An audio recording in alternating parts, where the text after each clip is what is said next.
Are you ready to sell your property quickly and hassle-free, or are you looking for a great property management service? Introducing XSELL Property, your trusted real estate partner. With XSELL Property, you can expect top-notch service, expert guidance, and maximum value in your home or investment.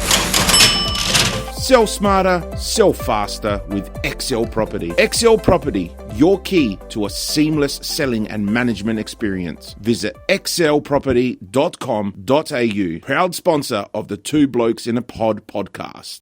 All right, so leading on from last week, or was it the week before? I can't really remember which episode it was. Week before was George. No, it wasn't about one of the main things that we spoke about. But it was the George one where we spoke about the Australian Grand Prix. Yes. Right?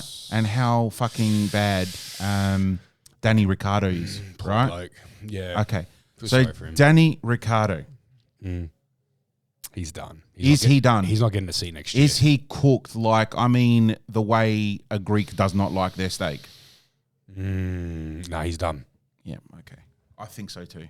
I yeah. think so. I think, yes, it was a racing accident that happened in Japan over the weekend, but he should have been aware what was on his right before he took that. I mean, it's a bit hard to sort of navigate when you're doing about 300 Ks an hour. Very true. Very true. But you get paid like $30-40 million a year, you should be aware.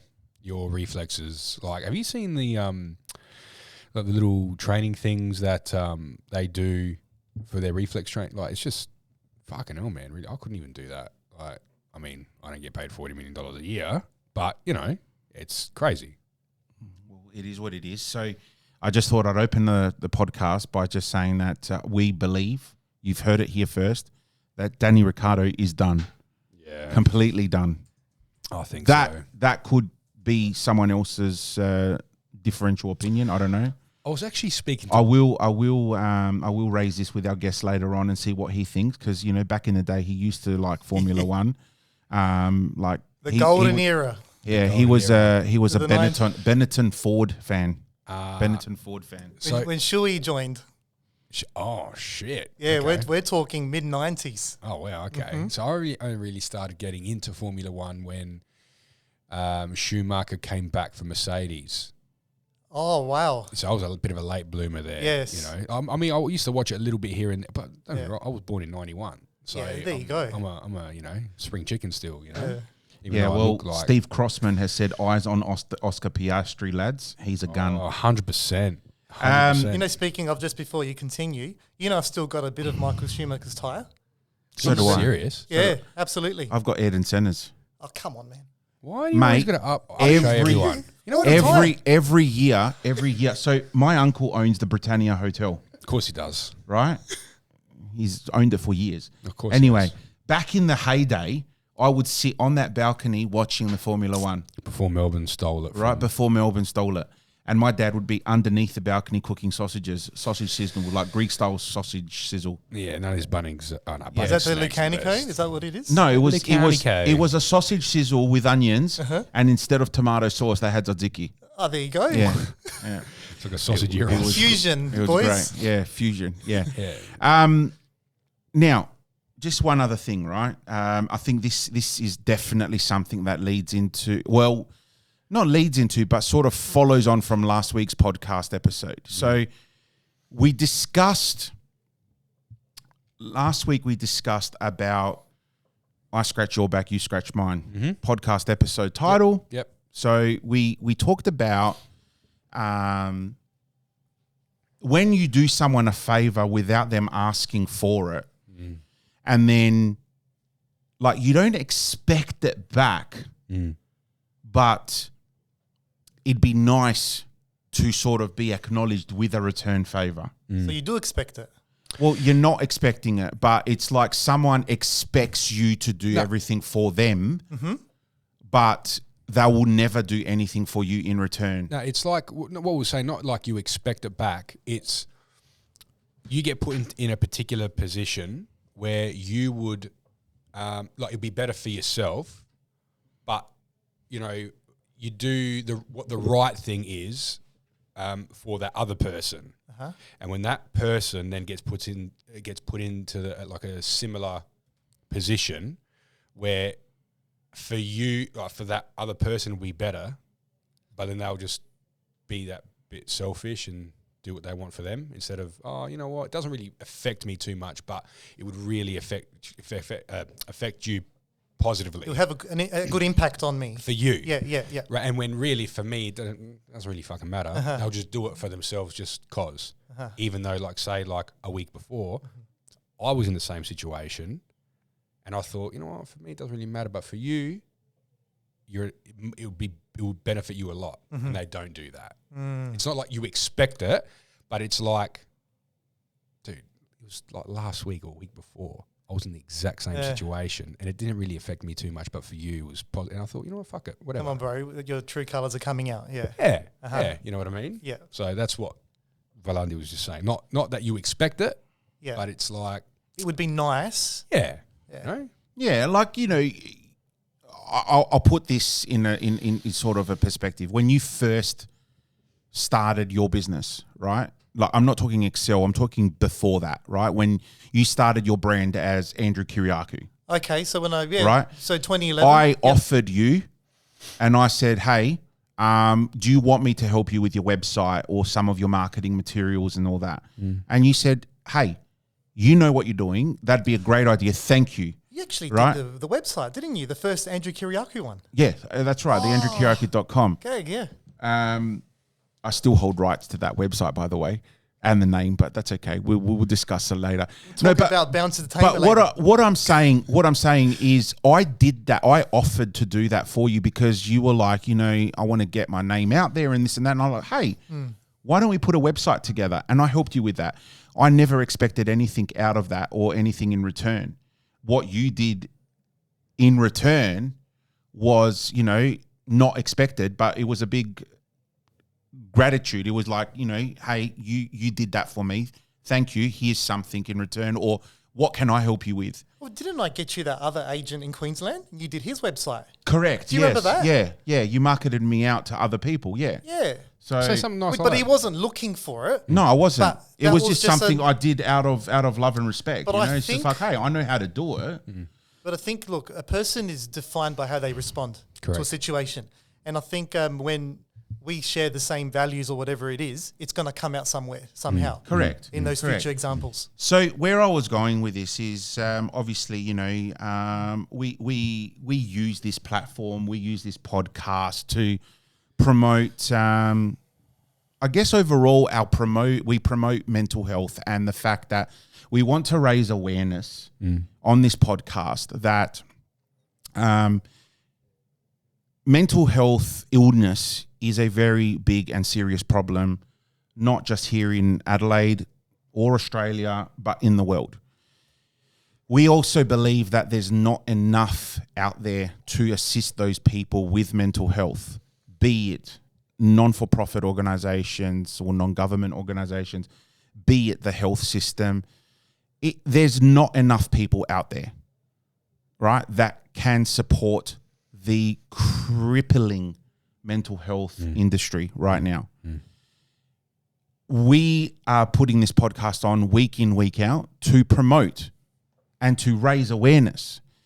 And along the lines, we've also assisted or spoken with people that may be suffering, are going through their own mental health. Every single guest that we've had on, There's always a story. well, Yeah, we maybe one we have had on and wasn't really about mental health. It was more about cricket. Love you, Jenny. Love you lots. But every guest we've had on has had a story of mental health, right? Yeah. What we don't like is using mental health illness as a platform to gain something out of it. Bit like would you say like attention seeking, like that? Yeah. Is Yeah. that how you put it? There are genuine people out there that right now, this moment, have suicidal thoughts, are not getting the help that they require, and they are the ones that are silent. Andrew has been sending me a lot of, behind the scene videos on our TikTok, on my personal messenger and all that about there was this one brilliant video that you sent me, and I can't remember where exactly it was being advertised to, but it was two blokes that were sitting at the football together, football, soccer, whatever. In England, right? I think it was. I think it was England, Australia, whatever. I don't know what it was. But it was two blokes. There was one very sad guy who just kept to himself. He cheered maybe every now and then when they scored a goal, was happy and all that. And there was one guy who was jumping about. He was really out there, like, hey, So like me at the footy. Like you, like you when we went to the Port game. Yeah. Don't hold me against that, Andrew. We'll get on to that you a later. Crow supporter? Oh, No, he doesn't really follow the AFL. But I'm on the fence. yeah. Okay. But yeah, someone like you and the way that my son was acting that night as well, you know, that like that. Just very like, he looks like a larrikin. And they kept showing happy. they kept showing game after game after game. Same guy, sad attitude. The other guy going through the roof, like full, you know, energetic and all that. The last screenshot was the sad guy sitting there on his own and the other guy not there. Right? And then it just then crosses over to no one knows what's really going on in your life. Oh, that's heavy. So the guy that was acting happy Behind closed doors.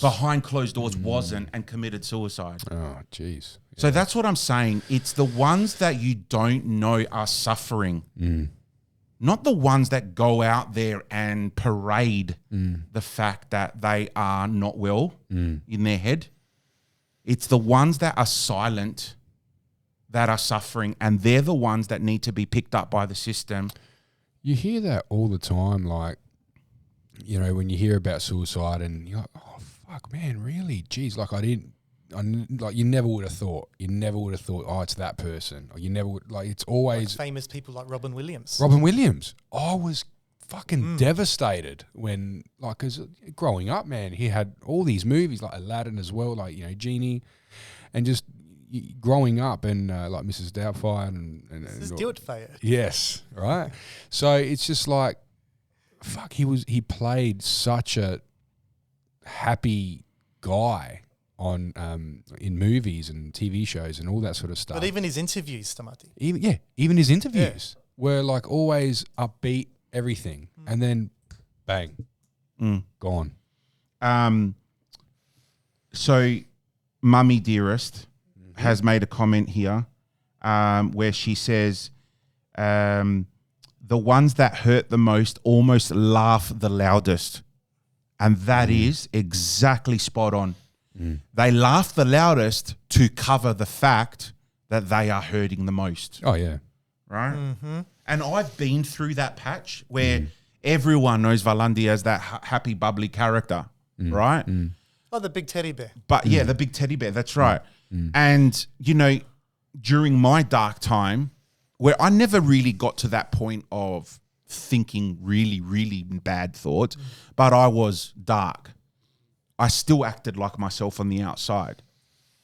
Only the really close people knew that there was something not right with me and was wrong. So, you know, we go that. And we have Leanne here says, my brother was silent, always happy. So we thought that when we got, so we thought then, and then they got the call and didn't get to say goodbye. And that's the problem with suicide, that these people who are affected the most and do go down that path are also the ones that just, I don't want to say this in a negative way, but they're also selfish in thinking because they don't consider what they leave behind. For them, it's easy to say, you know what, that's it. Yeah. I'm ending my time in this world because no one cares, no one wants me around and all that. But then it's the family that you leave behind, your sisters, your brothers, your parents, your wife, partner, whatever. But that's what it is. Their mind isn't right. Their mind, they're not. I don't think. So what you were saying, it's not ill intent, but it's like it's hard to say that like it's a selfish thing when you're you- irrational. because you are in your right mind. You would not jump off that chair. Do you know what I mean? For them, you've got to think like their mental state at that time to jump off that chair and cancel their life. They're not thinking at all. They're thinking this world is better without me. You can't even fathom what they're thinking. You know, it's just, and that's the problem. They have a mental problem. Like literally, not everyone throws around mental health like it's Skittles. You know, these are the people that are suffering, and their head is just not normal. So we don't know the lead up of events, what No, we experiences don't. they've Could had. be little things. Now, A lot of little things. I was speaking to someone today who reached out to our podcast page, and you know what they said to me? They go, "We absolutely love what you're currently doing on your podcast and everything you're promoting because, now mind you, this is a female, because I am a survivor of mental health. I am a survivor of suicide. She attempted to take her life because of really bad social media events. Now we know the rate of suicide has increasingly Just skyrocketed. like drastically skyrocketed, should I say, because of social media. We've got a comment here from a Jessica. My son, who was 15 at the time, has tried twice because he wanted to stay silent, right? How do you feel as a parent knowing that your son is going through a really difficult time at the moment? Super tough, hey? At 15 years old? There you go. People die by suicide at a rate of 14 per 100,000. For every 100,000 people, 14 people are committing suicide from social media. Yeah. Among children and young adults, 10 to 24, the suicide rate is 10.7 per 100,000. There you go. That's too many. Where I was leading to this, and we're not going to get too deep into it, but we've recently been affected as a podcast, and personally myself as well, with threats and a whole bunch of negative commentary and communication by certain individual that we have tried as a podcast to reach out and assist and help. And it's gone beyond Repair, I would say. repair now. And it's all based on social media activity and a lot of not evidence, should I say? Let's put it this way. Multiple people, we're talking more than 15 people, have reached out to our podcast, which we don't know. We don't know. And we don't personally know any of these people have reached out to say, love what you guys are doing, but you got to be really cautious with certain people that you speak to and support. I can't go more into it because it has now become a bit of a legal matter. But what I can say is that it won't affect us. We're still here to promote what we need to promote. And if we do get further harassment from these individuals, then we will take it further. Yeah.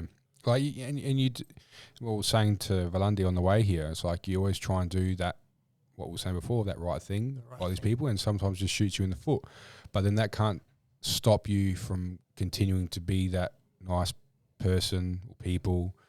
But you're always going to get that, guys. Yeah. You're always going to get. And before we started this podcast, a lot of people were saying, you know, there's always going to be a bit of hate. There's always going to be a bit of, I don't want to say jealousy, but there's always going to be that bit of resentment.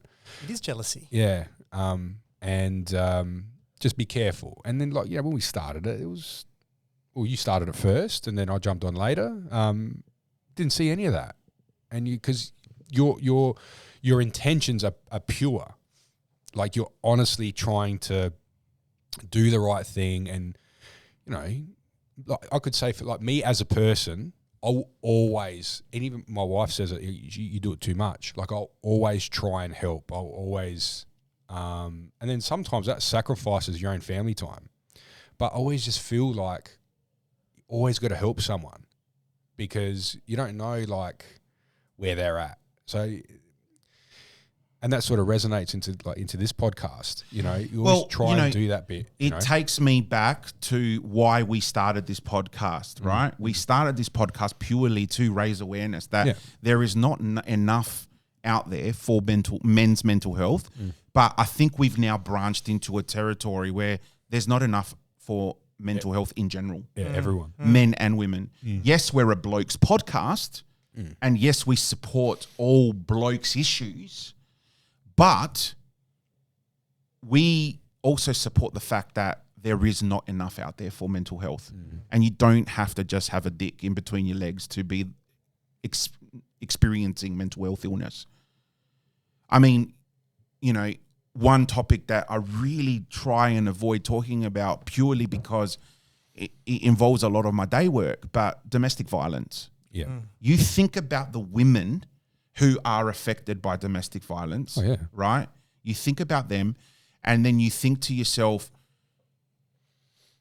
how do they go through that when they're constantly bashed, verbally or financially assaulted? They're, and I'm not just saying that it's the men that cause domestic violence. There's a lot of females causing domestic violence against. You're not supposed to give examples, but do you come across that all the time? So on the other side of the spectrum, yeah? In my line of work, I've had a female versus female domestic violence, and I've had a female versus male domestic violence. Right? But one thing that the female that's classified as, domestic, pretty serious domestic violence, but it's the one where the male was the victim. There you go. 1 in 3 women and 1 in 4 men have experienced some sort of physical violence by their partner. So with the men, 1 in 4? Yeah, so it's saying 1 in 4. It doesn't actually say who the predators, what sex the predators are. No. Because in the gay community, there would obviously be a lot of domestic violence. Yeah, 1 in 7 men. In some cases, might not be considered domestic violence, but 1 in 7 women and 1 in 25 men have been injured by their intimate partner. So 1 in 3 women and 1 in 4 men have experienced some sort of physical violence by their intimate partner, whether it be male or female. But Andrew, just so we're clear, we're not just talking about a smack on the bottom. I was just going to say, like, my wife throws a good dollar sometimes. Oh yeah, well that's not abuse. No, that's not domestic violence. That's just a sorry, love. Thing. That's just a wife being a wife. Yeah, you better be saying sorry, mate. And you probably deserve that wooden spoon on your ass. Here we go. Yeah. Settle down. But a big shout out to our in-studio producer as well, because I've never seen you so quick with data. Yes. She's bringing it up on the screen and you're beautiful. Like bang, bang, bang. It's beautiful, isn't Big it? shout out to Michaela. Yeah, thank you, the psycho sister. Thank you. The Bristol champion. Not so... Hey, take it easy. Not mate. so psycho tonight. Take it easy, mate. But, all right, going back to a bit of comments, it really hurts me, especially knowing he knows that I'm here, but his excuse is he doesn't want to stress me out. I don't know what else I can do. See, this is exactly where I went before with my point. Go up. Right? That's the next one. No, so... Go down. Yeah. Yeah, so the one he before has a mother that cares. Yet he's saying he doesn't want to stress her. Yet if this kid completes his mission and suicides, what is that going to leave for the mother then? Heartache. Yeah? Exactly. And then you've got suicide is a selfish way out. Think about those who love you. Exactly. Thank you, Leanne. Absolutely phenomenal commentary there. Look, I think because we're going to delve a lot more into this, right?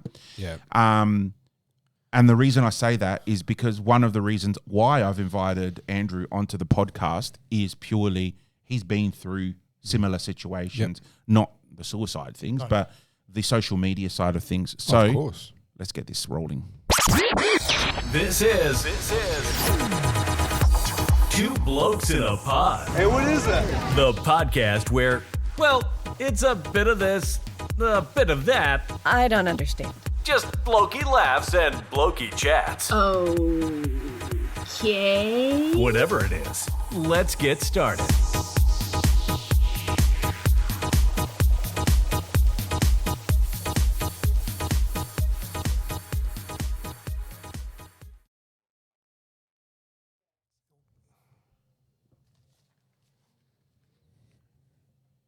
Now, you know what? In the off, a very good points made.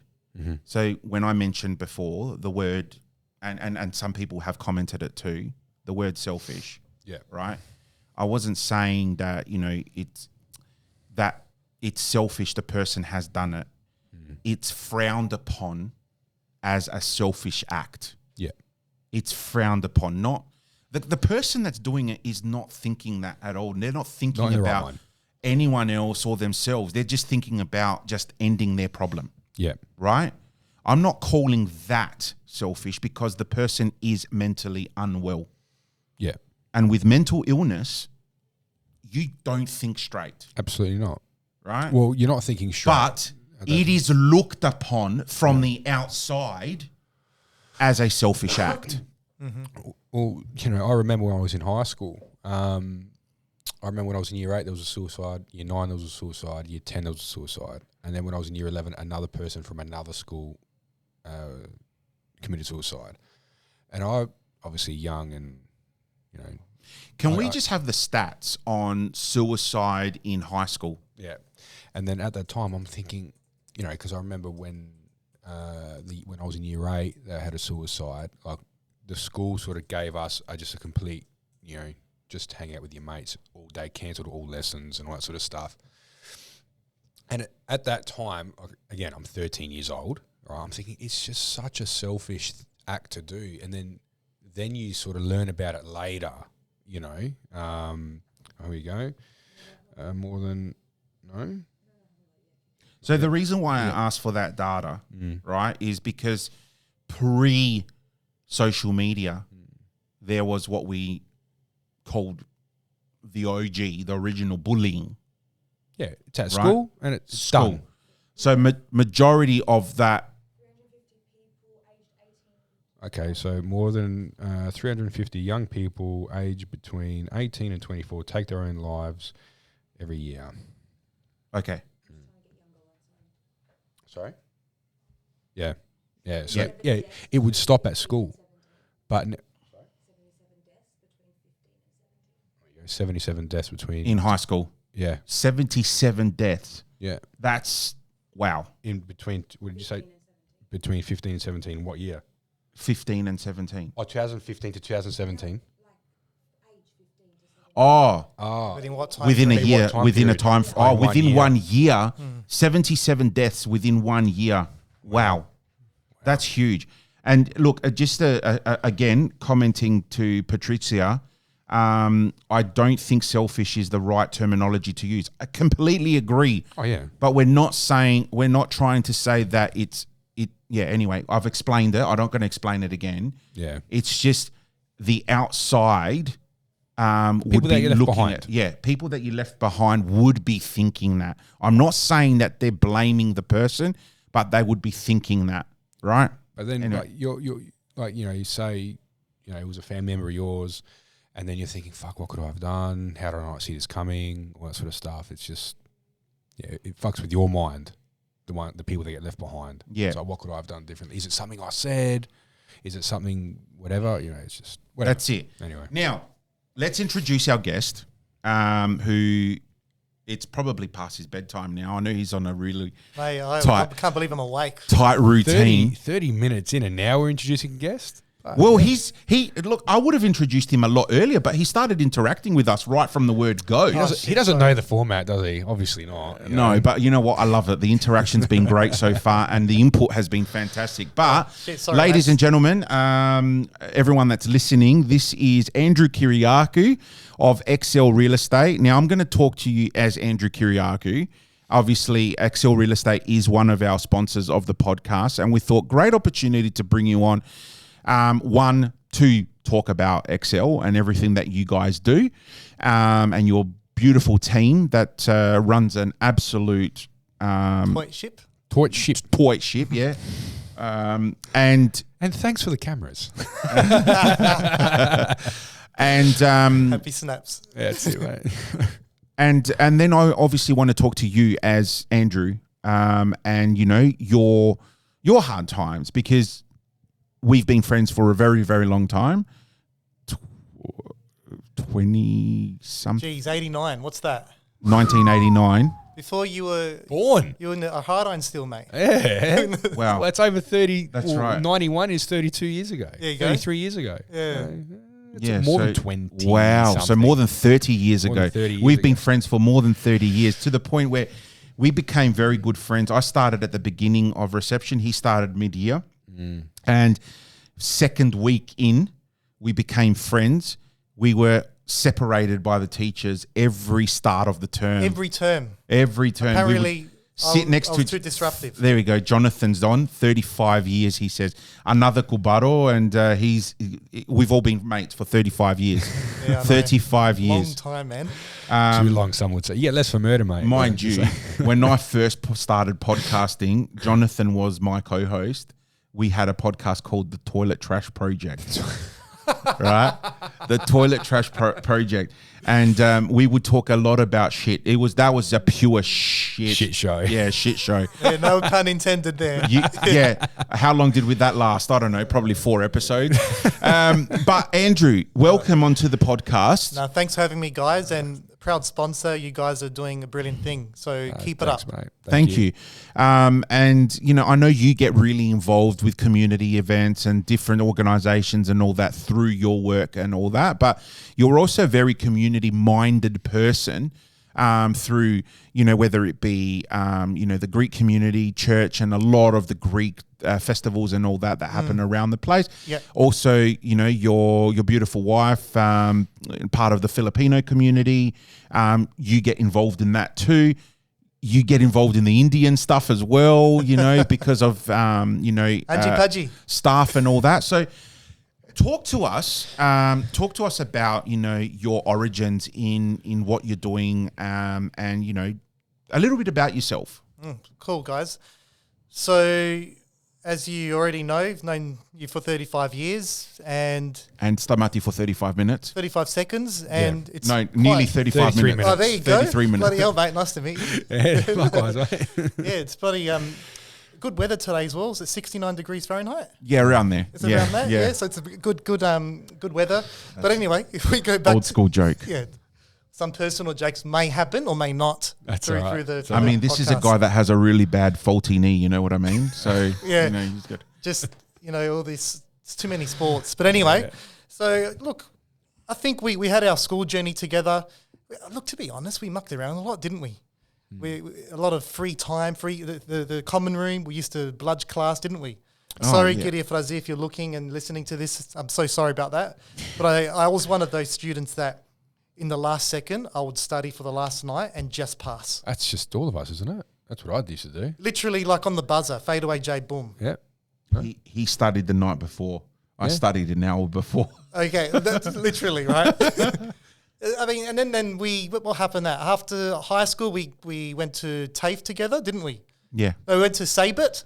That's the like South Australian Institute of Business and Information Technology. So what do they call that? Like the It was loser like uni a- to make it into uni. If you don't Yeah. get it. It was sort of foundation a- course. Yeah, sort of like a year 13, but run by the uni. Is that like sort of like the modern day vet course? Like when I was in high school, it was a vet course. No. So it was a glorified year 13 that was run by the uni, and if So in you other words- completed that first year, Yeah. you then would get into a uni degree. So that's like repeating year 12. Is that what you're saying?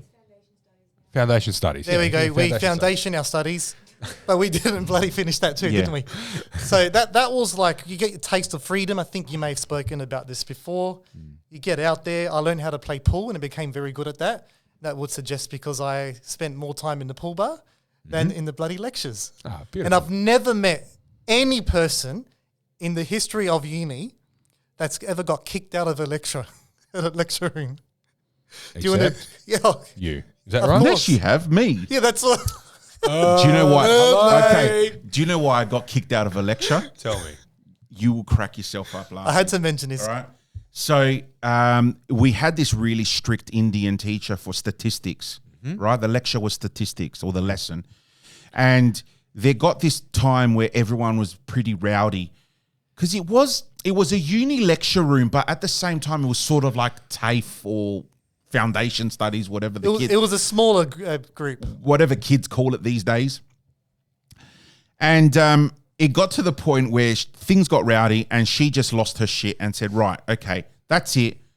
We're next person to make a noise will get kicked out of the lecture room. It was sort of like a dare, maybe. Did you Yeah. take Well, Pretty much, Stamati. next minute, I'm scrunching up a very loud piece of paper, like very... Right, you, sir, get out! Wow. Yeah. And I got kicked out of a university lecture. Wow. So I saluted him. But anyway, so That was the moment that I then realized I'm not made for statistics, and I never went back. that's No. it. Yeah. So then after that, I went to TAFE to do marketing. Even then, I was lost. I didn't know what I wanted to do. Yeah. So I thought, geez, this real estate course is easy. Pretty much if you're vertical and have a pulse, you should be able to pass. Yeah, right. All right. So I thought, oh yeah, real estate agents, they make good money, don't they? That was my thinking. So I did the course. I did it at a TAFE, pretty much the night course, and during the days I drove taxis. I actually Nice. did a The taxi hustle, the driving. hustle. Yeah. Oh God, that were the days. Got into real estate and worked for a particular firm where I pretty much got into a rude awakening. So pretty much I was there for 9 months, didn't get paid a single dollar. Oh, wow. Yep, and was just pretty much just thrown in the deep end. Andrew, go make some calls. I'm 20 years old. I'm like, what do you want me to say? There was no guidance, no nothing. So I pretty much heard my principal at the time whisper to someone else that Andrew, he's never going to make it. And instantly, it's like my heart just broke. And I actually went home crying and I quit. So then after that, I was like, okay, I'm just going to work for free, just do jobs just to kind of fill up the time. Went to Europe. That's when we went to Kentucky. So we went around the world, around Europe. That was a fantastic trip, wasn't it? And got back, still didn't know what I wanted to do. Went into an admin job for a valuation company. But I did, then after I thought, no, I'm going to do the experience. I went and lived in London. So I had an experience and that really toughened me up. That made my skin a lot thicker. And I got a job in Harrods. And do you know what? Speaking of Robin Williams, I met Robin Williams. Oh, so really? I was serving people of that caliber. So I was working for Eura coffee machines in Harrods. And I remember Marcel Desailly walking past. I remember Lily Allen and we did Thick Mathias. We had a moment Wow. together as well. Well, at least I think that. But anyway, Bernie Eccleston, I sold him a coffee Oh, machine. wow. Yep, Wow. the former chairman of Formula One. Yeah. So that was awesome. But then I had this. All of a sudden, I was having fun and I was top salesperson. Then this younger salesperson came up to me and he said, "You are the best salesperson I've ever seen." And I thought, "Fuck me." Show me this pen. I was, I love that movie. Margot Robbie was very good in that movie. But anyway, and then so I had this, I reflected, I'm like, fuck, why did he say I was the best salesperson? All I did was provide a solution to a customer's problem. As simple as that. And I enjoyed doing that. And I said, boom, that's what I'm meant to do is real estate. I thought the real reason why I've got to do real estate is to actually provide solution to customers, but on a bigger scale. So at that point, went back to Adelaide, and went back into real estate with a more mature mindset and outlook as to why I want to do that. So got back into it, had I worked for some pretty shitty companies and some good ones. Mm-hmm. So along that journey, I realized that, well, I know what I want to do and how I want to treat my customers. So after some failed business ventures and, again, being ripped off and things like that, I went and opened my own business, XSelL Property, in 2015. And that was, and then fast forward now, is here I am today. Did you want me to delve into when I started getting, I guess, what you want to call it, internet famous and... Yeah, so that would be the next part, but continue with where you were going. So XSelL, you know. So XSelL Property, that's obviously a bit after the crap that I went through, but I'll get back to that a bit later. So let's finish off where XSelL is now. So XSelL Property, we have a buyer's advocacy section that represent the buyer. Obviously, the traditional real estate selling for vendors, and that's my job. So I love being the agent. Even though I own the business, I still love doing that. And we have a property management as well, which you've done so well with my advertisement. Yeah. well, not just on the proproperty management, but the whole ad. So and tell us, like, you know, in recent years, you've also won or been nominated a numerous amount of times for it's pretty cool. Top agency, top salesperson. You've also built agents that have then progressed, gone out on their own, which is a very big kudos to you for, you know, making them who they are, by showing them your style of doing things. Yeah. So I mean, look, a lot of people feel I don't want to give my employee everything because they're going to just leave me and do their own thing. You kind of have that in the front of your mind a little bit, but when you sit back, reflect, and think about it, I actually think that's awesome. It's a compliment. That look what I've helped this person become the best version of themselves, and I actually get a lot of gratitude from that, a lot of 100% gratification with that. And I still, you know, with that agent, I still catch up. We're still friends. Yeah, and I love seeing them do well.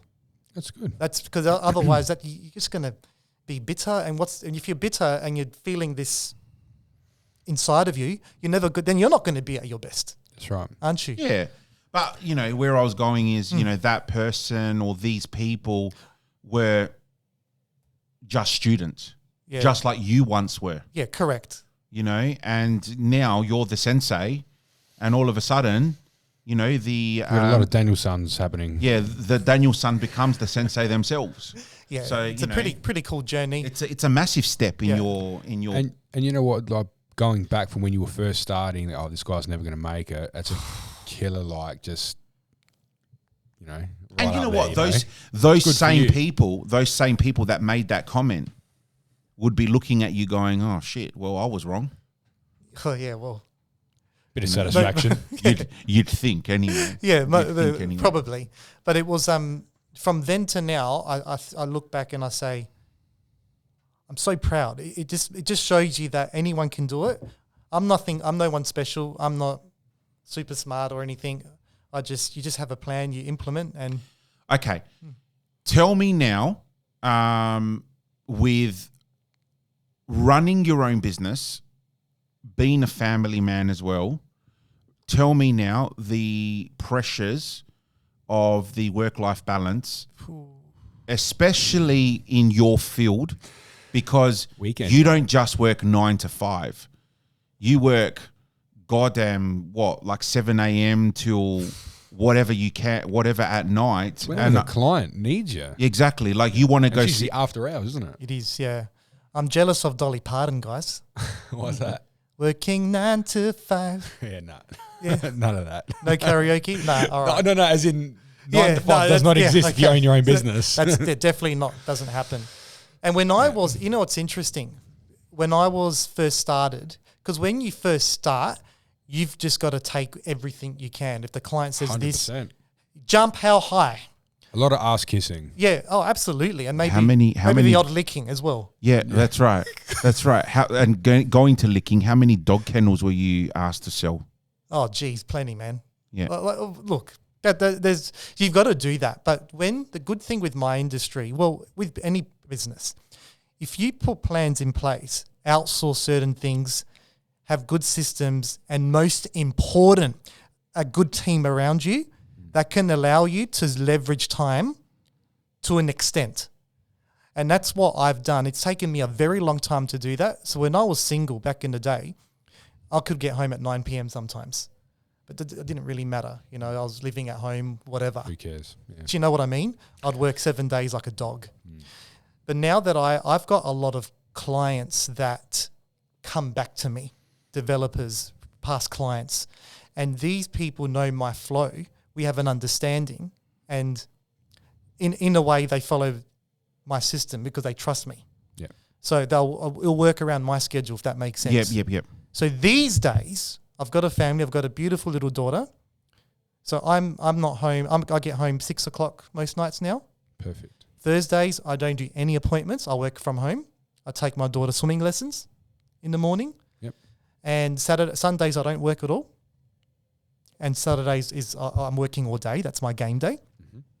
So I haven't mastered it, but I've definitely improved a hell of a lot. Yeah. Through good systems and good people around you. Yeah. It's the same with me. You know, when I took on this particular client, you know, we're getting there at 7 a.m, and some nights, like early on, we're getting home at I was getting home at midnight some nights. You know, just because we were trying to wrap our head around the process of this particular client. Because whenever they call, because they probably give us maybe 70% of our work.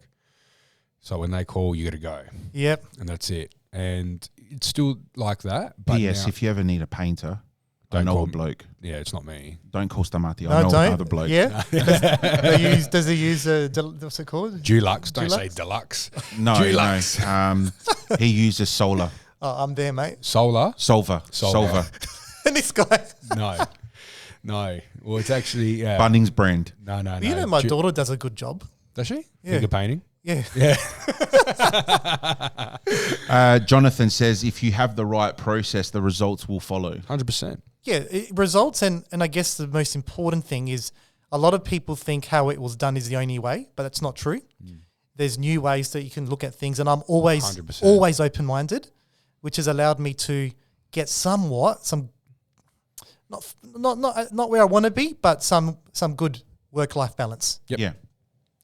Yeah, it's all about just getting there. And once you're there, like it's sort of not easy street, but it's much more manageable. It is, and I'm at a point, guys, where when people say I'm rejecting clients. So if I'm working with if a client tells me how to do my job, You know, see you later. I actually say to them, well, this is my fee, and I'll put it up very high. I know they're going to say no, so okay, no worries. Yeah. They're the ones that you just like, you know what, I don't really need your business. But that's it, because they're going to make me run around on their schedule, For fuck all. and it's always the ones that are the stingy ones too. Yeah. So you want to do business with good people that are on your wavelength, that trust you. Because when there's trust, there's always beautiful business. Perfect. I guess in a way that's like, you know, with my side business, my side business isn't my full-time gig anymore. But when I was younger, I'd just take anything and everything just to get my name out there. Yeah. Whereas now it's like if a client Like calls you wouldn't me, do that. Sorry to interrupt. That job that I think it was some pui when you were 18, and then you needed some help with carrying the speakers, so we came with you. And we I wouldn't take gigs like that. yeah. Well, the swimming pool when That was one of the most horrific nights of my he was life. pissing in their pool. No, I was not pissing in the pool. My friends were pissing in her pool, and her pool ended up with half her fucking garden. I'm telling you, it was a real, and I'm apologize if anyone is listening that was part of that party, but Great night. I was invited to do this real Australian bogan birthday party They literally. We're not saying that Australians are bogans. We No, love no, you no. too. Only some of them, right? This It's all right. this particular person. Marketing disaster. Yeah. Hey, And I'm any telling publicity you, is good like, publicity. by the end of the night, her pool had become a paradise island because of all the palm trees and chairs. And Can I paint a picture for you guys? Can you, Have you please? seen Hangover? Yes. Do you know the scene where Mike Tyson's looking in the cameras of what they did? Oh, Like, they're stealing the tiger, pissing in the pool. It was exactly like that. wow. How old Yeah. were you? we were 18. Okay. You're excused. We were 18. Yeah, maybe even younger, I reckon. I reckon No, 18. 18. Around Yeah, there. 18. Yeah, Anyway, nice. regardless, it was a horrific night. But okay, Andrew, what I want to touch on, because I've mentioned you many times on our podcast in regards to this, right? You were someone that, in your particular industry, revolutionized some, I guess, some marketing formats Yeah. with the way that you would do marketing videos, and YouTube channels and all that type of stuff, right? And you then also became an author of your own book. Alongside that, obviously, is the negative, where you experienced a lot of negative commentary on your video escapades. And mind you, did I tell you that I was a blues brother? Yes, I think you did. said that in the And last also, episode. I was a criminal in a James Bond film. Oh no, you didn't tell me that. Yeah. But And I was a fairy godmother Yes, fairy too. godmother. Tell me you've got that Of clip. course, that's all on my channel. Are you serious? Can you, Michaela? Can you bring that up, please? It was last week. Man, I've seen too many Pepper Stamatis. What's going on here? Eleni Pepper So Stamatis. what's the channel, mate? What is it? So Katrina Pepper Andrew- Stamatis. They're coming out of YouTube? woodworks, aren't they? Yeah. On YouTube? Just type in Andrew Kyriacou on YouTube. I've got to see this. Yeah. The fairy godmother, would you say? Who was a fairy? You were a fairy? Yeah, he wore a tutu. Tutu? Yeah. Oh, He had a nice voluptuous Jonathan, I'm not doing a Valandi if it's a week apart, man. Come on. He did do a Valandi JG. How? Hey, it's a week. It's daylight saving, so it's a bit of an extension, right? Stop it. Stop it. Oh, you gotta love the Fotini. what the fuck? Yeah, go back up. Up. Okay. Is that the rap? Andy TV? Yeah, that's the one. Yeah, so go to that channel there. Right? Okay. Now, where is this? I need to see this fairy Oh clip. God, man, it's somewhere there.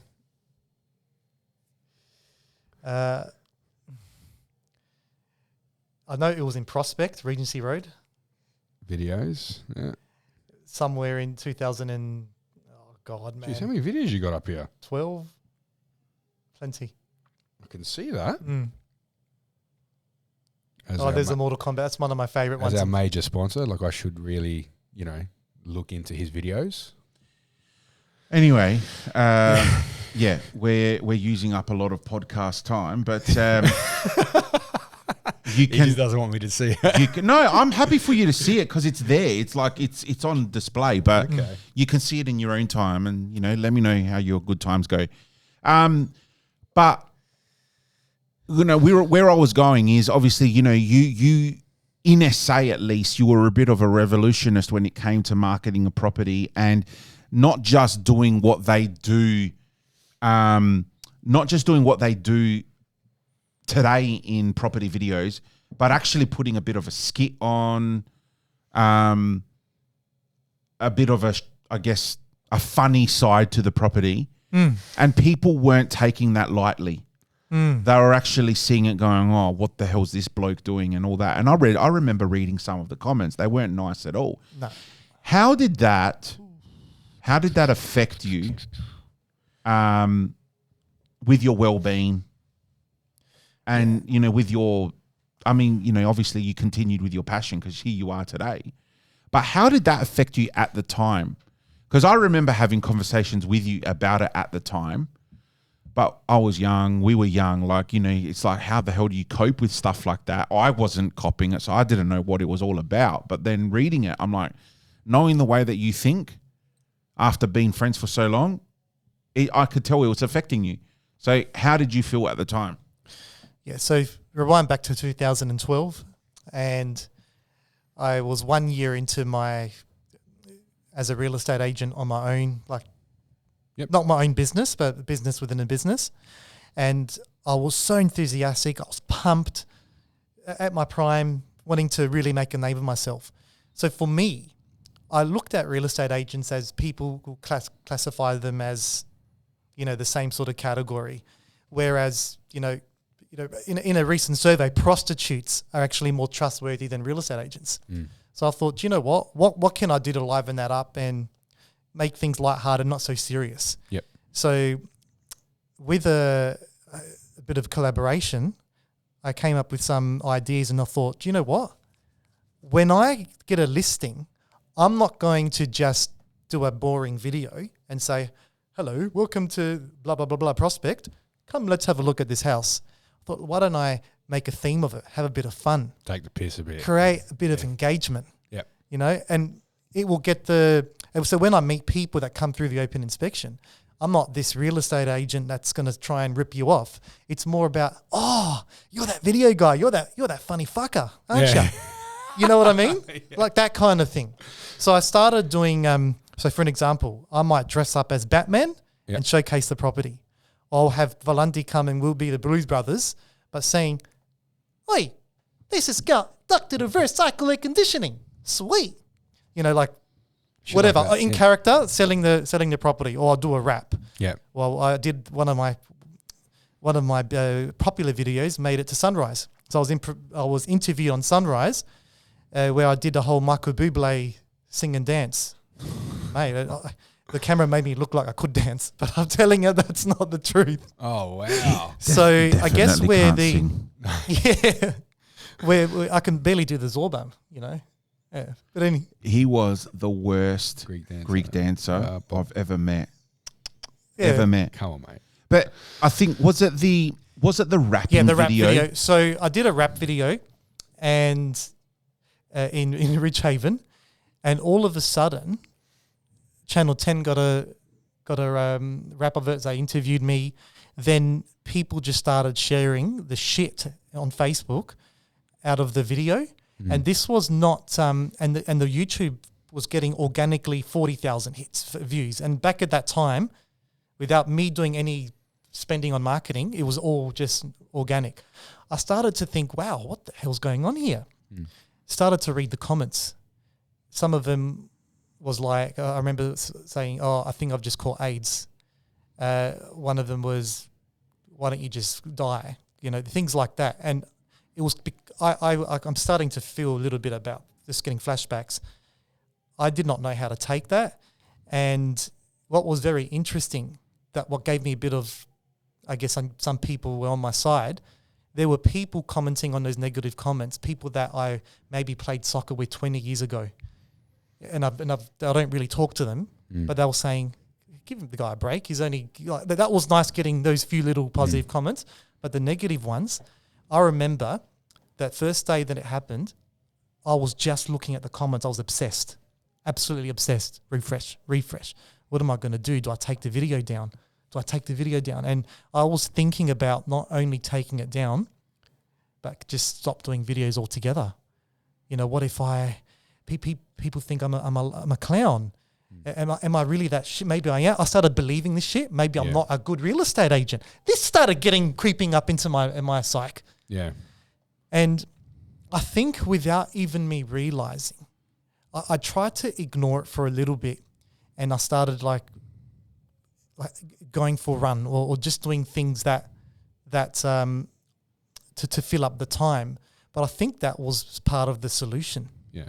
Which now what I know, exercise is one of the best bloody medicines out there, and produces endorphins. It's good for you. But I didn't. That's not what I had in my mind at the time. But I just started going for a run and just trying to block it out. And I think that started to keep me somewhat sane. Then after I had some real estate coaches around me, after a short while, I began to realize that because I look at celebrities for an example. I'm not a celebrity at all, but I'm just listen to the concept. People like Michael Jackson, always criticized. You name me a celebrity that has never been criticized. I'm thinking that's a good point. Like, so the more Taylor Swift's been criticized. there you go. By you. The Swiftie. This is the biggest Swiftie fan here. Yeah, that's right. Chris Overlanders. Wow. Wow. So the more Could have said criticism. AC/DC, but whatever. Hey, take it easy. You went to one of their. Didn't you see? Yeah. Yeah. Titties. Yeah. It's going, sorry. Yeah. So I think the more that you are out there, the more jealousy there is out there, Yeah, the more people are 100%. trying to bring you down. Yeah. Kind of like what you're going through now with some of the things that you've Yeah. talked about beforehand. Yep. It just means you guys are on the right track. Yeah. All right. So I thought any publicity is good publicity, right? And it just means that I'm getting more popular and more advanced in my career, that there's more criticism. And then check this out. I get an email from someone. It was something at live.com.au saying, just stop, you're an embarrassment, you can't sell houses. Now, I copied that email address and pasted it in Facebook. I don't know if you can do it now, but back then, when you put an email in there, it shows who that person is. Oh. Guess who it was? Who? Another real estate agent. Oh, see? That's a no that I didn't even know, but it was them posing as someone. They emailed me through a fake name, but put their real email address. Oh, what a So I man. copied and pasted it, and I thought, What a wanker. and that made me realize, You're doing something good. yeah, because you know why?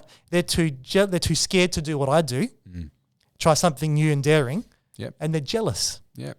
Yep. So as soon as I accepted that, I never ever let any comment bring me down. But that's like, so like Joe Rogan, right? He always... He's a Levendi. Oh, he's a lad. He's one of the fellas for sure. He never, ever, ever reads comments. Yeah. He's always said that. He goes, because you're never going to like what you read. Because there's always going to be someone that says something that is just bullshit. Exactly. He goes, I never, ever read comments, ever. He goes, because... It's a distraction. Correct. Do you remember like that Taylor Swift episode? And we made a reel. Yeah. And I put a reel up about me going, you know, I fucking hate Taylor Swift. Yeah. The amount of negative comments. Oh and you my actually... God, it was so bad. You were actually checking in on me going, are you okay, man? Get rid of the video, like delete it. Yeah. Don't worry about it. And I go, no, I'm fine. Yeah. But just because... Leave But it, then, man. but then the second wave came because the initial video, because we had 2 or 3 videos or something about it, or Yeah. 1 or 2 videos. No, we only did one on one her. video. But One- then it was like he copped it a bit, and I'm like, yeah, it was a bit of a joke. What happened is I copped it the first time round, but then I decided, you know what, I'm just going to push this a bit more so we can, you know, get a few more views. And that's when that second wave Came, I was like, oh, it's a bit. Like, it's and a I mean, bit I'm much. pretty strong-skinned, you know, like yeah, really tough to break me, but it was getting personal. yeah. It's And like I just started unnecessary. commenting back with can the names understand. of Taylor Swift songs. Yeah. Oh, you know, it was killer. But mate, leave it there. That's fantastic. Oh, I'm not touching it, but it just goes to show that people will attack you when you're onto something good. Now, I'm not saying me and my Taylor Swift opinions are good, but what's good about it is that we're putting stuff on and You we're have succeeded. producing. You're getting engagement, guys. Yeah. That's fantastic. Yeah. And that's exactly like you. That's the You know, key you were formula. getting engagement on your videos Yeah. about the properties that you're trying to sell. I remember this. Check this out. Soundwave, some sort of musical studio, actually posted that rap video.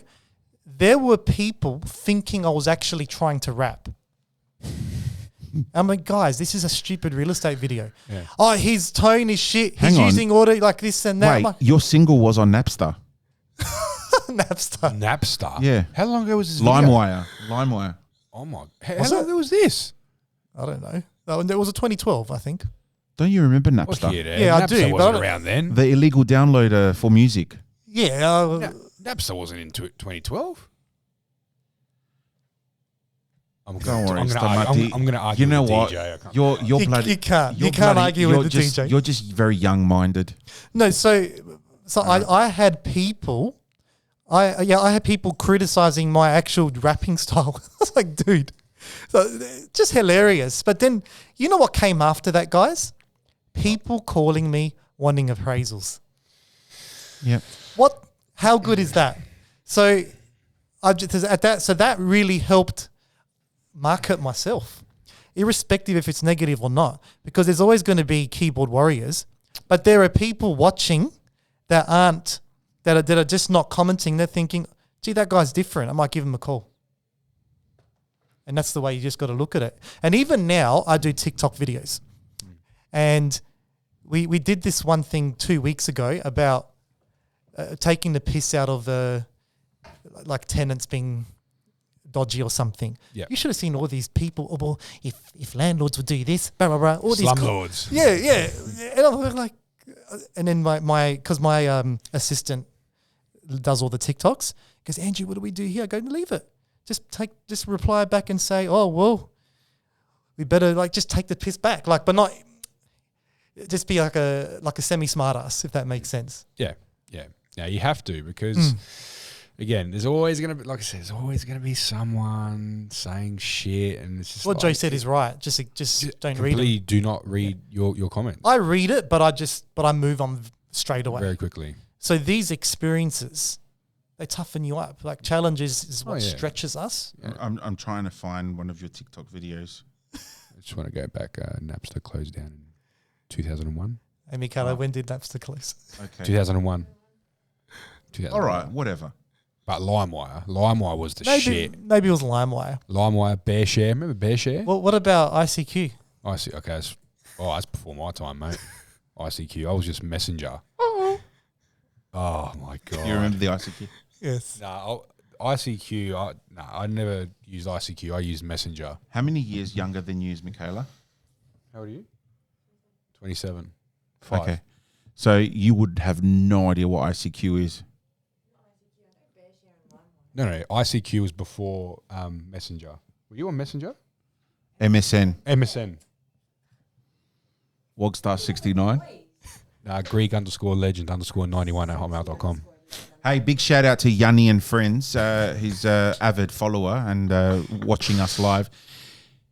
Anyway, back to you, because we could go back to this nostalgia thing. Only you and I will understand, because Sorry, the guys. similar Dial-up age group. internet.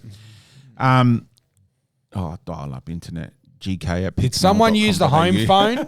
Who used the home You've got to phone? continue that, don't you? Do you know I used to steal internet from school?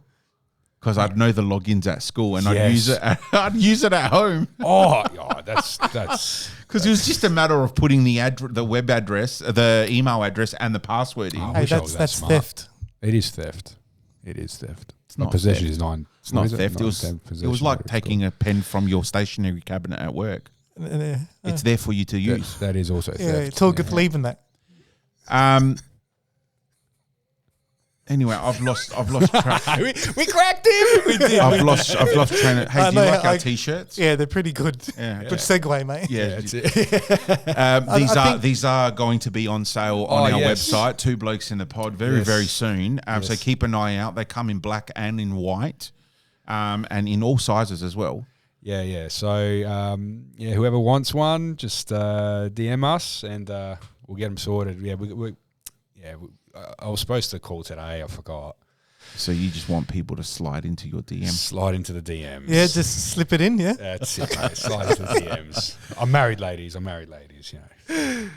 We're gonna beat them off with a bloody stick, mate. You know. So. Oh, and there goes Katrina. Yeah, you better believe it.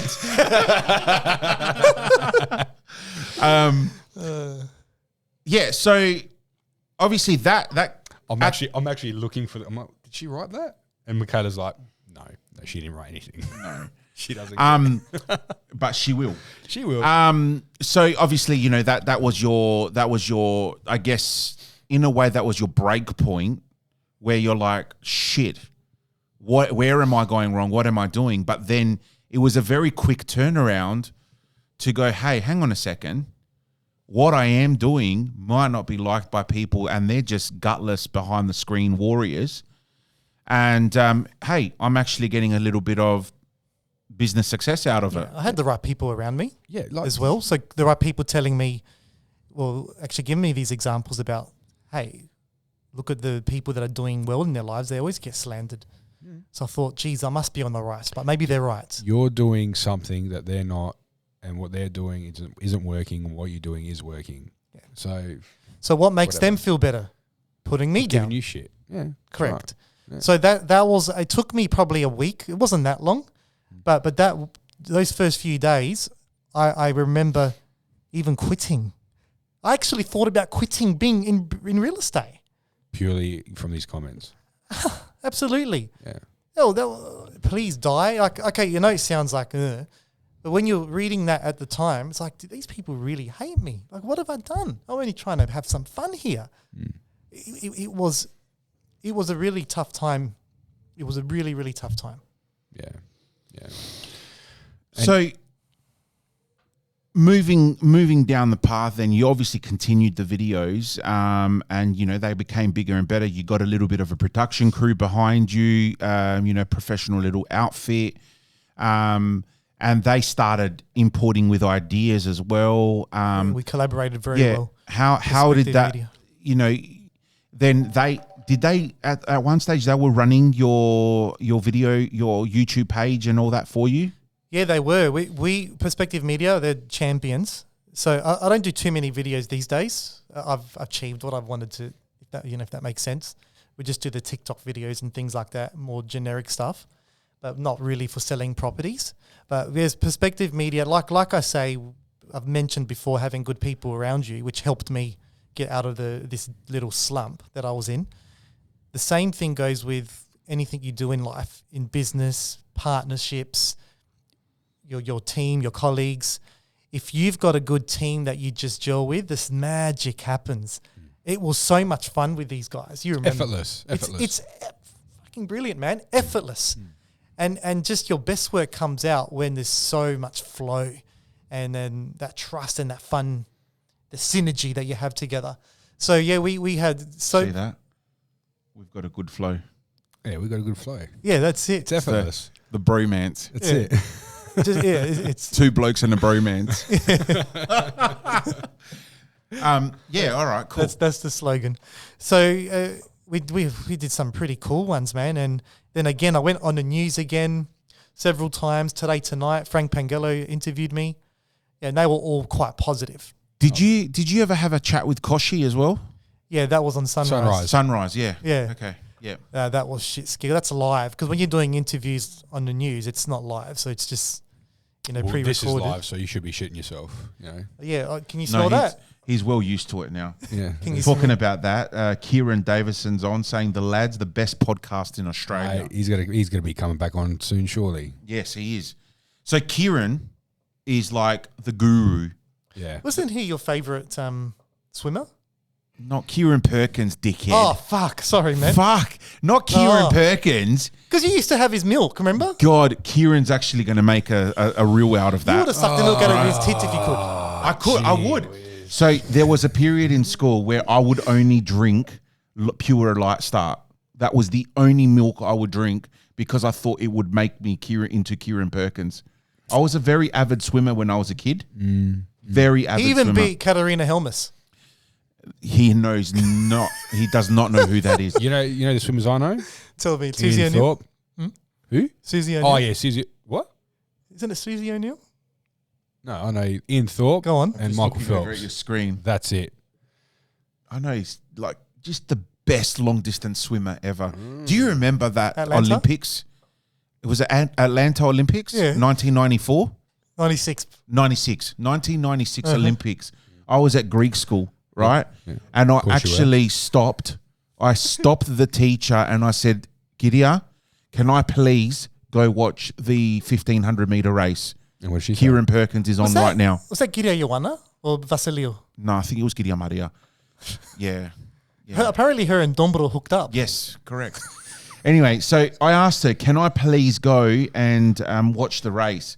And she's like, we're at Greek school. Where are you going to find a TV? And I go, I come here during the day. I know where the TVs are because my Greek school was at St. George. Yeah. And that was my normal regular school as well. So I know. a bloke that couldn't speak English because Greek was his first language, went to a Greek college to continue the Greek language, and then had to go to Greek school as well because the parents thought. Shouldn't you have just gone to English school? I should have. But no. My Greek off the boat parents wanted me to keep learning Greek. Guys, that's all I could speak. It's all Greek to me. Yeah. So anyway, and I remember clearly I said, can I please go watch the race? Because I was doing swimming at that time as well every morning, and I'd be practicing my long distance. I was really good at the 400s, the 800s, and I really wanted to crack into the 1500s too. Did she let you watch the bloody thing? She let me watch it. She stopped the class. And back then, shout out for sure. Back then, Maria, shout, give me a Maria. Can we just have because I don't know it off by heart, but what was the time of the 1500 meter Before you gold tell us, medal? Before you tell her, have a guess. In 1996. Have a Kieran guess. Perkins. Yeah, Kieran Perkins. Gold medal. Yep. I think it would have been around the 12-minute mark. 12 minutes? 12-minute mark? Not even close. I reckon it was I 8 reckon- minutes and 42 seconds. No. It was somewhere between 12 and 15. 14:56. Oh, there you go. 14:56. What's the world record of the 1500 meters today? So 14:56. We're talking almost 15 minutes, right? 1500. 1500 freestyle. Yep. Here we go. What do we got here? 14:31. Oh wow, hasn't dropped much, has it? What was the last one? 14:56. Yeah, man. It's still like 20 plus seconds. That's a lot. Yeah, but I thought it would have dropped at least a whole minute now. I mean, we're talking about back in the days, a 50-meter freestyle was around a minute something. That's because she has the A+ milk. Okay, all right. I prefer almond milk, but whatever. Do you know that gives you tits? What's that? Almond milk. Does it? No, it does not. That's soy milk, you dickhead. Oh, is it? Soy milk. Soy milk I swear increases. it was almond milk. No, soy milk That's increases your estrogen. Oh, well. Oh, Jesus Christ. You need some soy milk then, bro. Come on. Anyway, that's great. That's fantastic. So yeah, you've come a long way in regards to what you do for your properties and how you market yourself and all that. But I guess you got in that flow, the negative flow, with all the negative commentary and all that. But you quickly picked yourself up, and now these days, if you see comments like that, you just pretty much brush them over. Yes, and I think what I've learnt, and I think not just with the negative comments, but any sort of form of anxiety that you come across. So now, you get married, you get a mortgage, you've got a daughter, you've got all this staff, all these wages. You don't know what my expenses are. Oh, you have one bad month, Yeah. and it's stressful. What are you going to do? Like, you got to pay everyone. You have to pay your staff before you pay yourself, because then they'll leave. If they leave and then your next month is decent, then you're fucked. That's right. So what I've learnt is having a system. So the most important thing for me to make sure that I'm at my best mental state is it starts the night before, which is sleep. That's why you always pay me out about sleep, right? But that's why I go to bed early, because I get up very early. So if I get a good 7 hours sleep, that's the first thing that your body needs. I think we underestimate sleep. If I send him a text message at 8 p.m., no, even 7:30 p.m., it comes back with, this person has notifications on silent. How do you do that? It's an iPhone thing. And then it goes notify anyway. So I always click notify anyway. I don't know if it does anything. No, I get it. But anyway, so my system that helps me, I guess, with everyday stresses, sleep, the first thing. And like I said to you before, exercise. So I'm always up at 5:15. That's my routine. I'm pretty strict. Go to the gym, do my workout, and you just feel pumped after that. You're not there just to become, it's not about lifting weights or anything. Resistance training is important, but it's about here. It's the mental clarity that gives you. Yep. And then eat well. Providing you do those things, you hardly get sick. You're in a good state of mind most of the time, and it just keeps you at your best. So when shit does happen, you bounce back quickly as well, or you don't interpret it as bad as it over exaggerate. So they're the things that I've implemented to help me overcome the modern stresses that I go through. So it says most adults need in between 7 to 9 hours of sleep. Yep. Although some people may need as few as 6. So I'm that guy. I'm about 6 hours sleep. I'm a 7 guy, like 6, 7. Yeah.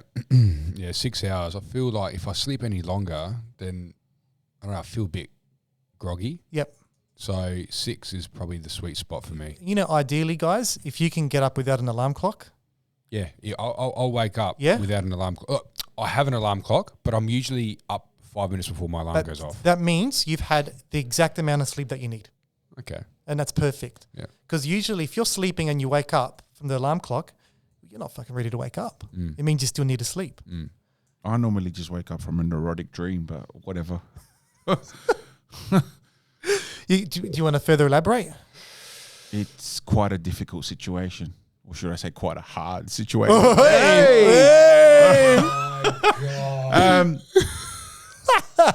Drop that mic. Michaela, sorry. Now, She's one of the fellas. Habibi's online. I don't know what exactly he's 100%ing to, but something. Yeah, so Nick, we need to know what he's- is 100%. What? the sleep. the Okay, sleep, yeah. okay. So yeah, I think we underestimate. Is he the minimum 9 or minimum 15?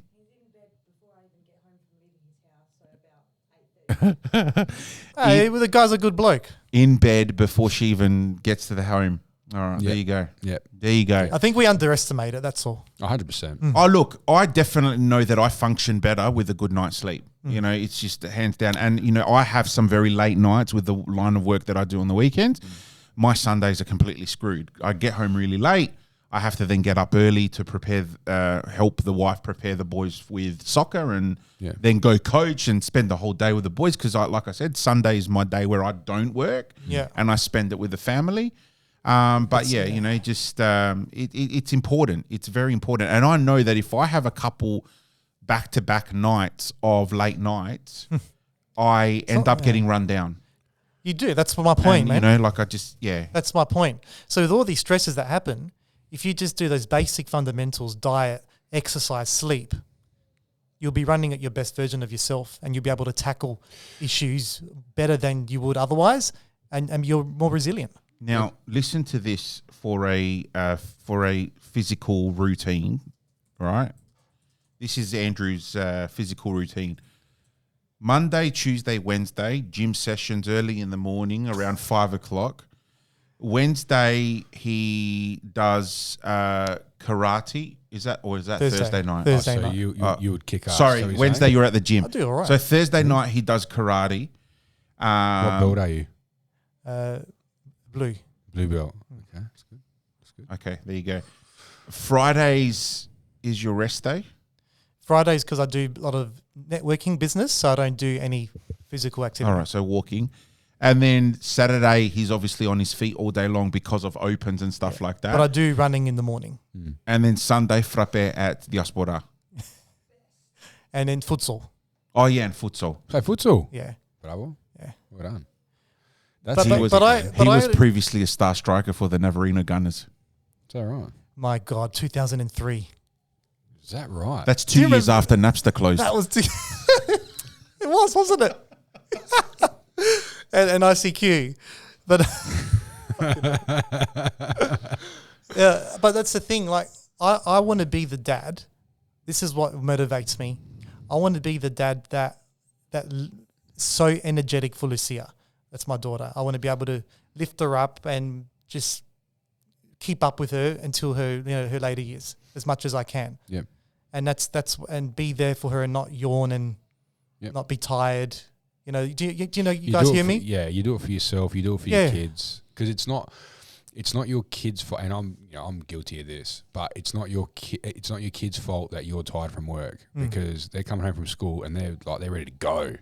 They want to spend time with their parents. Yeah, it's hard. So you sort of got to find the energy. Yeah. I find these things, what I'm talking about, helps. Yeah. Yeah. Yeah.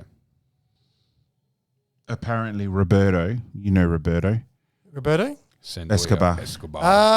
¿Cómo estás, mi hermanito? Yes, whatever he just said. Now, we have a friend with the surname Escobar, but he's not of any relation. He's El Salvadorian, not Colombian. Yes. But he's just jumped on going, I'm a black belt, third Dan in origami. Now, I don't know. Isn't that the paper I don't cranes? know, but to He's me, taking the piss. He's taking the origami is, making Yeah. birds out of paper, like Japanese style We shit. did that with Gideon Vasilio in school. Are you Did taking we? the piss, Yes. Roberto? Are you taking the piss? He's taking the piss for sure. All right, here we go.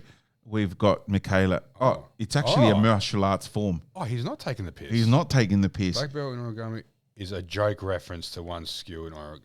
Oh, He okay. was taking the All right. piss. There you Come go. on, we He's know taking- him. We know him by now. He is taking the Yes, piss. he's taking the piss. He just said that. Yes. You sit there and drink your green tea, okay? Wherever you are in your paradise island over. And you in- know what? Green tea is a in- code word where's for he fr- tequila. Where's he from? Malacca, Uh, Mallorca, Mallorca, Mallorca. Mallorca, Malacca. Malacca. Malacca's in Malaysia, actually. Yeah. There is. Malacca. Malacca Oh, yes, in there Malaysia. is. Yes, there is. There is. No, he's 100% correct. And do you know there's a Malacca in Richmond as well? Yeah. What are the odds? Yeah. He's standing right in front of us or sitting right in front of us right now. Yeah. Mallorca in the Mediterranean. There you go. The Mallorca in Mediterranean. Very lovely place, actually. I looked at some footage of the place that he was from. Oh my God, it is a paradise So island. how is Roberto? How's your Espanol? Kick ass, probably. Very smooth, Well, or it's an island. It's an island off Spain. So yeah. So, but how long has he been there? Oh, quite a while. Oh, so 15 your years or Spanish should something? be Quite a while. pretty good then. Yeah. And before that, way before, obviously you listened to the episode with him. Bueno. But way before that, he was working in Costa del Sol, doing, drawing up plans for golfing. Yes, I did. So, he's been, I had to learn English. I has to learn English. Has to learn. Awesome. All right. Look, that's pretty in detail. Things about Andrew Kyriacou and XSELL Real Estate, or XSELL Property, should I say. Yes, thank you. I know it's way past your bedtime, but are you gonna kick you're on with us sweating. to do sweating. just Yeah. a little bit of Blokes Bits. Blokes Bits? Yeah, why not, Yeah, boys? there we Let's go. roll This it. is This is Blokes Bit. Blokes Bits. Here we go. Look, We're putting Windex all over it, and we are opening up the business with Blokes Bits. Now, the first thing I'm going to talk about. Yeah, go on. I was going to say, normally, I usually say the first topic, and it's usually Arsenal related. That's all I've got. Blokes Bits. Arsenal. and I specifically have picked that topic today. I think it's my bedtime, boys. because Oh, wait, hold on. Who do he- you support? Don't. Come on, tell Don't us who say you it. support. What? Liverpool? Oh, okay. I thought you were going to talk about Tottenham or some random No shit like So that. No, this is no. one, Oh, You know what I mean? you One- poor bastard this What- morning. fucking Man one United. of the biggest Liverpoolian fans that I have. Liverpoolians. Yeah, Puddling. Liverpudlian. What? You're Pudley? Pugsley. Pugsley. Yeah, that's it. Yeah. That's it. So this morning, Yeah, that was shit. 1-1 draw to 2-0 draw. 2-0 draw 2-0, mate, straight 2-0, to yeah. Manchester United. Fernandez. Manchester United, who are What a playing mistake. like absolute crap lately, decided, no, you know what? I think we'll just give them the 1 point and let Arsenal stay on top.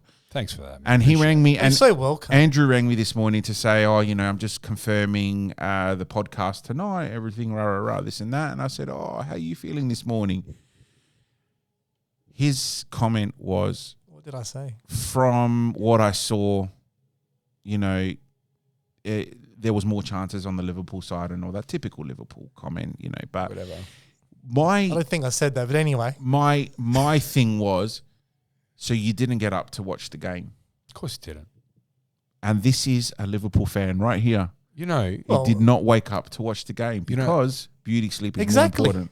nah, absolutely not. Soccer is religion. Football is religion. If people did, nah. I got up. I wouldn't. I wouldn't at 2 watch in the it. morning. Was it 2 or 3 in the morning? Was the Arsenal Man City game? So Yeah, it 2 was in the morning. 2:30 in the morning. 2:30. It was. I got up, went to my Gumbado's house and watched the game. Well, mate, you I can prove that because his goddaughter rang him from Greek night and put me on the screen. And at Greek night, I was sitting in the back waiting, like watching the DJ, the DJ, while I was watching the game on the couch. Yeah. yeah. So how did that work out for you? Well, we're on top of the ladder. Yeah. So you're still yet to play Man United. So I'm hoping that. No. Well, no. What did Klopp say this morning? He goes, if they play like they played tonight, that Arsenal will beat them. That's what he said. That's what the Messiah. If Man United play the way they. Yeah. So you guys are obviously dog shit just as much as Manchester United is. Well, so. I've been watching a lot, and there's a lot of teams are struggling to get past the Arsenal defense. At the same time, Arsenal is currently struggling. Are we sensing any choking, perhaps? Well, look, we've conceded 4. This time last year, we choked. Uh-huh. This time last year, we're already gone. we were 10, 15 points ahead by Christmas, Yeah. and then we were already gone by this time last year. Right, look, it's still a long time to So go. now it's a three-way I think it's horse. 7 games. Yeah, left. 7, but still anything can happen. Go back to 7 8 games games, left. 7 games? 7 Yeah. games left, and Arsenal haven't lost a game this calendar year, and have only conceded 4 goals. Doesn't that scare you? No, Why not? because Time's coming. Nah. Each game that goes by brings you one step closer to that loss. it brings us Hang one on, step Michaela, closer to the Premier League title. What's the next few games for Arsenal? So, Is Man United at Old Trafford? Old Trafford, and we're away for the Tottenham game. I don't even need this. I know I got it all up here. Tottenham. Tottenham away And spoil the party. I'll kill him. No, I can't. See, that's the game as well. So you still got some hard games. So we got Chelsea home, we got Tottenham away, Man U away, Everton home. Oh, I've got it here. Yeah. So Aston Villa home, Wolves away, Tottenham away, Man U away. What's that? Why are we playing them twice? And a Bayern Munich through Yeah, there I'm as not worried well. about that. But why have we got Man U twice? Oh, is that probably? Oh, it's a friendly. Then we got Chelsea home, Bournemouth home, Everton home. But you still got some. Those 3 games You I'm got worried some. about. You got some tough games there. Yeah, because Chelsea. That's what I mean. It's Chelsea not are unpredictable. Mhm. Man U, if they're good, they're good. If they're unpredictable. And I Tottenham, think the derby's your biggest worry. Tottenham at is it still White Hart Lane? Yeah. Do they still call that? Yeah, Tottenham. Yeah. Tottenham's the one. So anything can happen. Man U, I'm not really worried about, and Chelsea, I'm really not worried about. It's the Tottenham game. But on their day, the Blues. Yeah, at home. Is it at? Oh, that's Is is it that home? Is it? I thought you said away. Yeah, no, home. Sorry, okay. Sorry, yeah, home. Yeah. So the Man U and Tottenham one are away, Yeah. and the rest are at home. So that's all right. I think Man City have a fairly easy run. Do you want to? Go have a look, Michaela. Go back. While you're at it, if you don't mind click Man checking City. Liverpool. Oh yeah, go to Liverpool first. Press. Yeah, they're right here. So Liverpool have Crystal Palace. Yeah, you got Crystal Palace. Mm. You got Fulham. So Crystal Palace home, Fulham away, West Ham away, Aston Villa away. Where are we? Everton. Sorry. Oh yeah. Okay. Yeah. So Crystal Palace home, then Fulham away, Everton away. Yeah, Derby. That's not Everton. really who gives a shit about that. West Ham away, Tottenham at home, Aston Villa away, Wolves at home. Oof. That's a bit sketchy too. And go to the Manchester City one. And after all that, Man City fucking win it. Yeah, fuck you watch. Who have they got? Okay, so they've got Tottenham away. Oh, so they've got Tottenham away See, as well. Tottenham's got the top 3 teams. Yeah, Tottenham away, Chelsea home, Brighton away, Forest away, Wolves home, Fulham away, and West Ham home. Mm. So I think they're all pretty even in the way. But see, just to see what I mean, anything can happen. That's Yeah. why I mean there's still a long way to go in that respect. But I think Manchester City they haven't lost a game this calendar year either. Yeah. But have Liverpool? We've lost 2 games this season. in the Premier League the whole season. We've lost the One least of them amount. was Arsenal. Was it? Yeah, we beat you 3-1. Don't you remember that? You remember that? Oh, Yeah, I remember we that. got accused No, of cheating. I was sleeping. Oh, you beauty sleep. Well, you know what? Arsenal this year. and then we drew. Oh yeah, against that them. wasn't there some penalty or that didn't happen? I can't remember. No, I don't remember that. Yeah. So we've got 4 points against Manchester City and 4 points against Liverpool, and they've only got one against us. So And we've lost 2 games the whole bloody thing, one against Arsenal. yeah. Now on the topic of sports. I know what you're gonna ask. Yeah, on the topic of sports. So I've seen the little on the corner of my eye there, that little article. yeah, okay. So basically, again, like I don't really care about AFL, but it was enjoyable to go watch the game. Thanks for the tickets No, again. you're right, mate. I appreciate that you took me over Michaela, but Is this that's the fine. gather round? No, I didn't get tickets I to didn't go round gather round. Oh. No, this was the week before. against the D's. You know, Yeah. I got interviewed by a Melbourne radio station last week, of course you did. and they said, "Oh, it's gather round this week." I got fucking no idea what this guy was on about. I was like, "Yeah." Yeah, I was like, just trying to like swivel my way. I reckon it brought $85 million to our economy. Man, I'll tell you what, the gather round definitely does work wonders for our state. And they've said they're doing They're a $40 looking million investment. They broke Yeah. ground today at Barossa. Barossa, because they really want to keep it going. For 2025, it's locked in. Yeah. So obviously we know that today's society has become quite soft with Yeah. a lot of things. Yeah. And it doesn't really matter with, what your beliefs in and all that are. But last year or the year before, was it the Adelaide? Was it last year or the year before? Taylor Walker. That He was made a probably racist remark to another 2 or player. 3 years ago, I reckon. Yep. And the media completely demolished him. Like, he was banned from the game for a certain amount of time and all that. This week, Finlayson, which is a player from Port Adelaide, apparently makes a Allegedly. Nah, he's come out and said he came out. He's says actually he made reported a himself. homophobic slur towards another player. An opposition. Yeah, opposition player. Yeah. So he's made a So it's homophobic comment. This player has, I don't know what's happened, but from what I gather, this player has run back to his club crying, saying, "Oh, he called me something really bad." You know what? I don't even know. I didn't even. So I only watched 3/4 of the game, and I didn't see it. Or no one would have saw it. but I don't know. It would have just, obviously came out later. Yeah, I'm not sure. But they're now saying, like, does he deserve to be banned? And if the AFL don't ban him, then So at it's a least the precedent. club should ban him.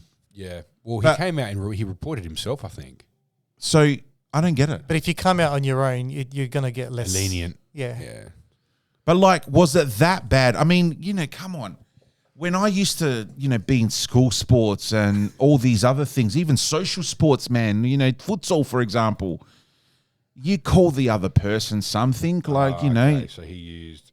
It's understood that Finlayson used the word that rhymes with a maggot. maggot. Rhymes with a maggot.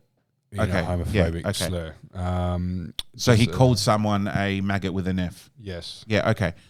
But, Well, like, like with the what? Fucking maggot. Did you say with an F?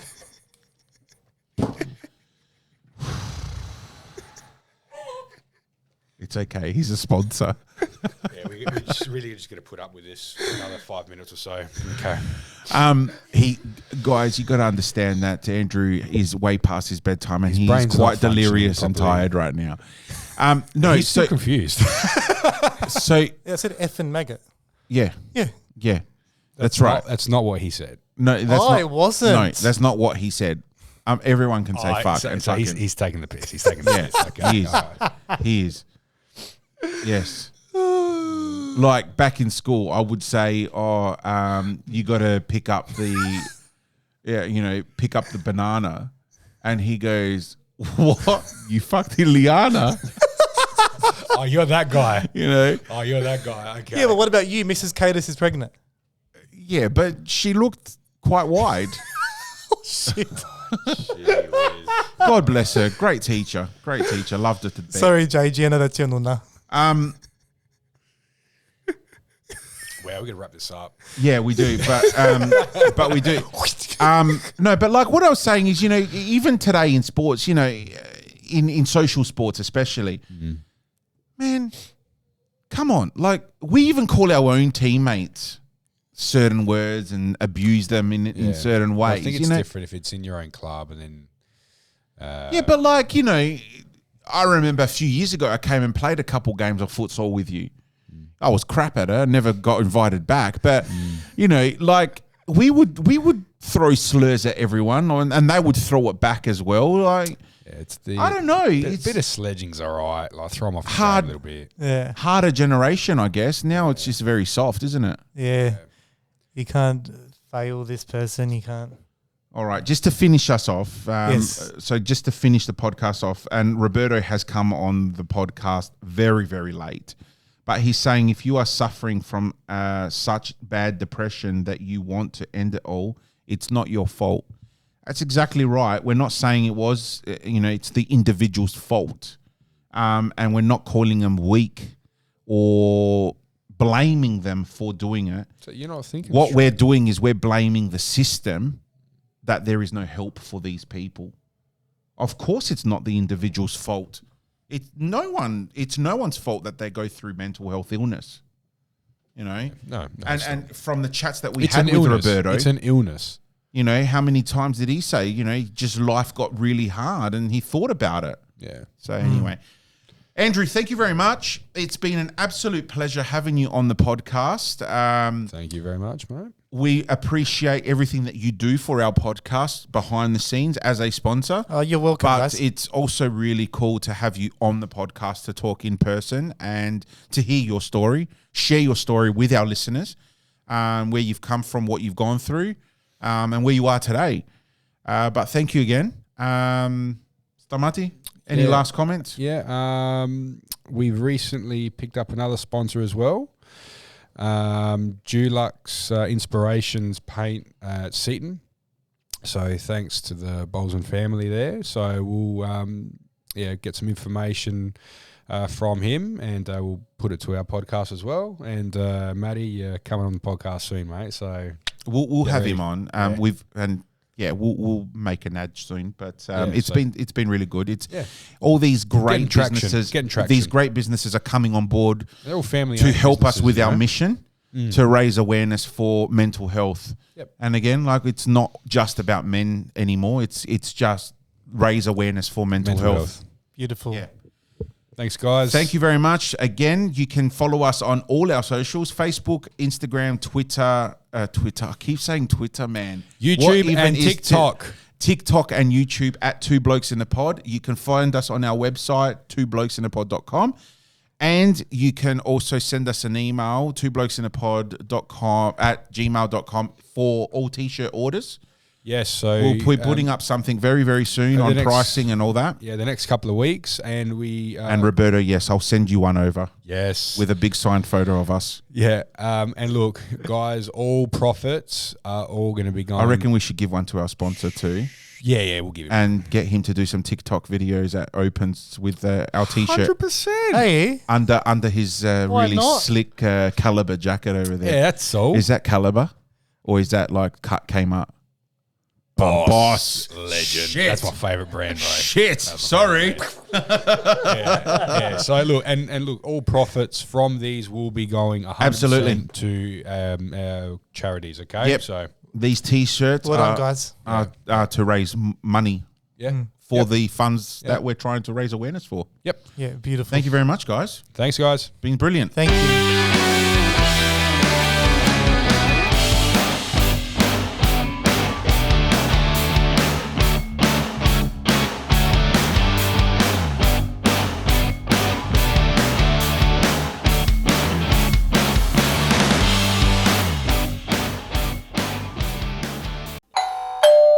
Are you ready to sell your property quickly and hassle-free, or are you looking for a great property management service? Introducing XSELL Property, your trusted real estate partner. With XSELL Property, you can expect top-notch service, expert guidance, and maximum value in your home or investment.